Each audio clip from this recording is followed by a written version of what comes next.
الله الرحمن الرحيم دمان أمد الصوماليات waxaan ugu bishaareynaa in la furay xaruntii isku daweynta dhirta Dr. Jamac Ilaala Jacel waa doctorkii gacantiisu barakaysnayd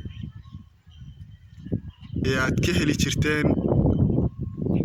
dawo dhaqameedka dabiiciga ah ee dad badani mahadiyeen kuna caafimaadeen Ilaahay fadligiis xarunta cusub waxa laga furay magaalada Dar es Salaam ee gobolka Mudug ka faa'iideysi wanaagsan sidoo kale waxaad ka heli kartaa information-ka ama xogta dhameystiran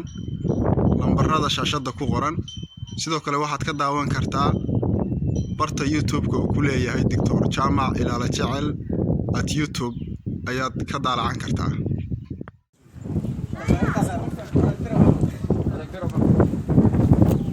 waa